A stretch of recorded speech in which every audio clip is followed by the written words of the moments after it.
Perfect. The scooter doesn't keep up to them. So this was found in the trash. Is it possible to get a 100% free hub motor from the garbage to actually work? So the first thing I checked was to see if it was spinning freely, which it is. There's no broken magnets in there. I was excited to grab this, but after looking at the connector, I was a little confused. 2 large pins, 6 little pins. So what's going on here? It's a Currie Electro-Drive. After thinking about it, there's gotta be an internal controller in here. So I'm gonna try to pull this apart and see if I can make this work. Okay, so I'm gonna try to remove this disc brake. I think it's gonna be tight. Oh, there it goes. Big moment to see how this works.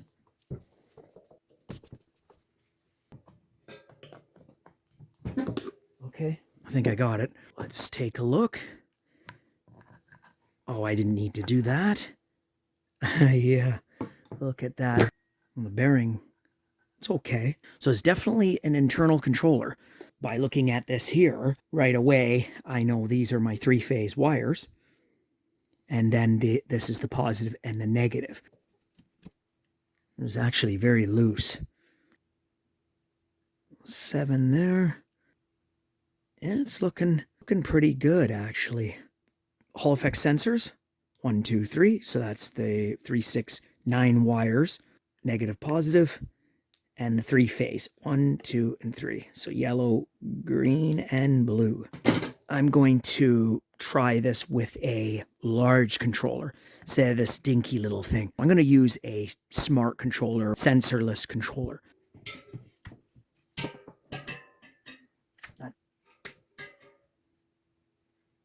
Oh, no wonder it wasn't working.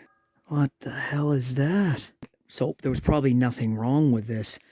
It's like someone cut the wires off, but I don't think they did. This got pulled out, and that's all that was wrong with it. So clearly this is completely finished. That's what was wrong with it. Why they wouldn't have checked that. I'm just removing the cables because I don't really need them. So I'm going to fish one more wire down in here and then slide this jacket back on. All right, so I've just connected the 3 wires and I better tape this up really good. A couple layers of tape should hold it. There's nothing really to rub in here.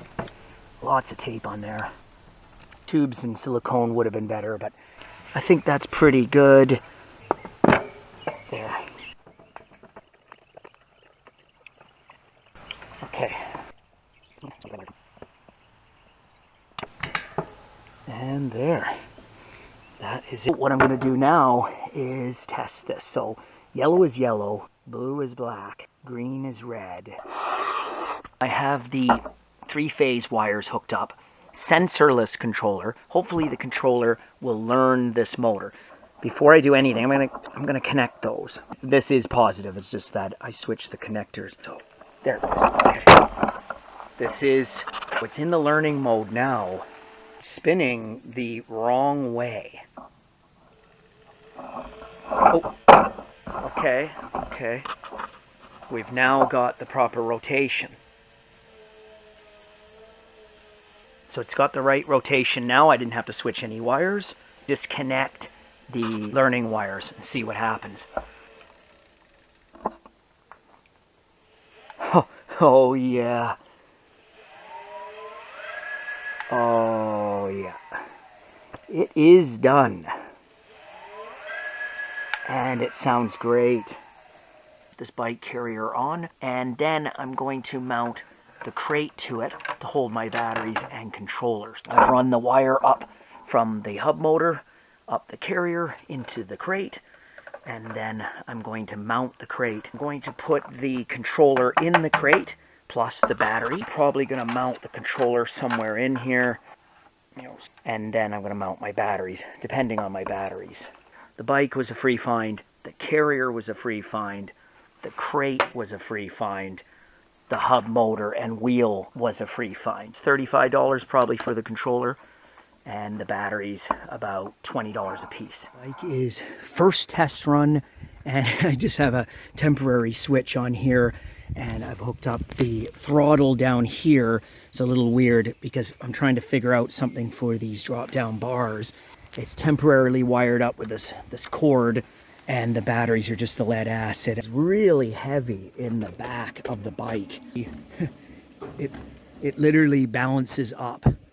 So, whoa, that's gonna flip. But it's so light in the front because of those batteries.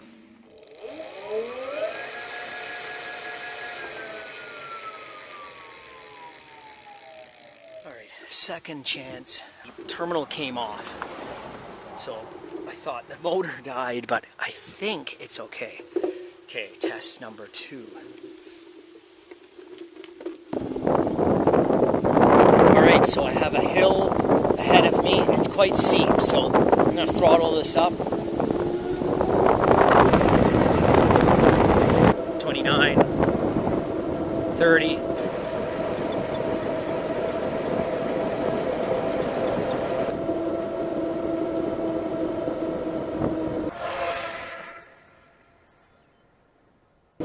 $28, $27, $26, $25, $24. 24 kilometers an hour. Went over the hill. No problem. It's 500 watts. This bike works really well.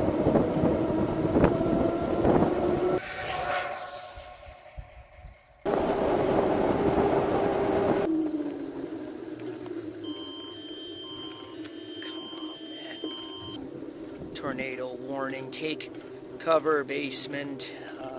That doesn't look like it. Doesn't look too good. I put together another e-bike using a free hub motor. So I didn't have to weld anything or modify the bike in any way. I just slipped the hub motor on, installed a curbside carrier and a curbside crate. So the only thing I bought was a controller and the 10 amp hour lead acid batteries. So the bike was actually found in the trash, came out of the building, and I saw this bike. It was actually all zip tied together. The wheels were off and the frame was just sitting there beside the dumpster. So I prefer mountain bikes, but when I picked up this bike, I thought, wow, is it ever lightweight? Carbon fiber front forks, and I guess it's all aluminum frame. So, you know, it was worth grabbing for sure. When I got the hub motor, it had the same wheels as this bike, so I figured this would be the perfect bike to put the motor onto. I found it difficult to find a throttle that would work with these drop-down bars. So what I did is I came up with this creation here, and it actually works really well. I'm going to shut it off. So I just took this pipe that was on a chair, and I've just attached it to the bar. I just wrapped some zip ties around, put some tape around, so it's holding pretty firm. And then what I've done is I've just put a normal grip throttle pointing downwards, and then I've just put this piece of wrought iron on here, pull the throttle over like this, and away I go. And I can just hold it full throttle.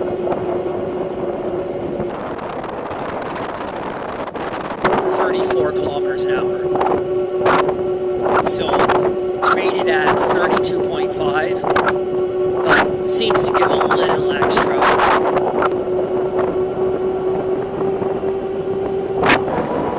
46. Well, that's picking up a lot of speed down this hill.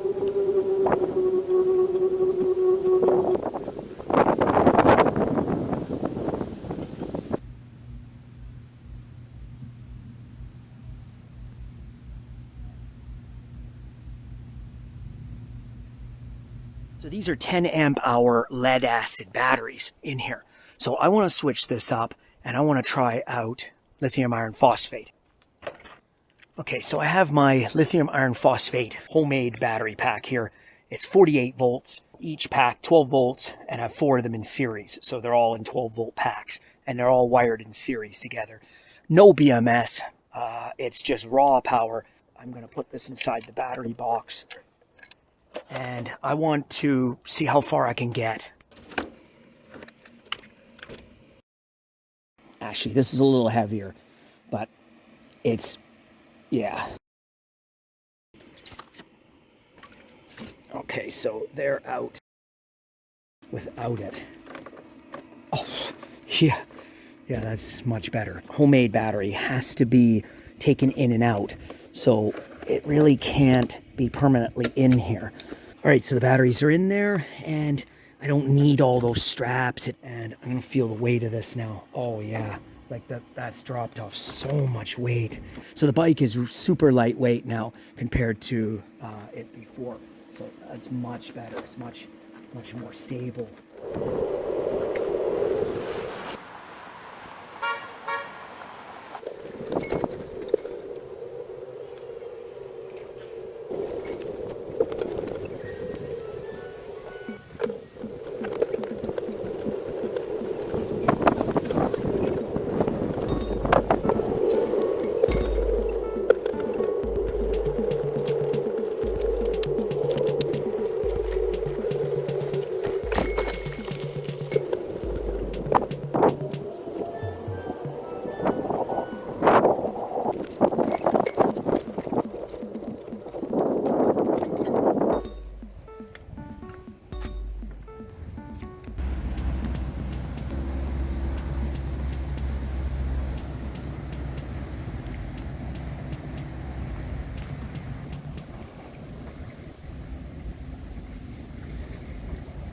So this bike performs way better than I thought it would.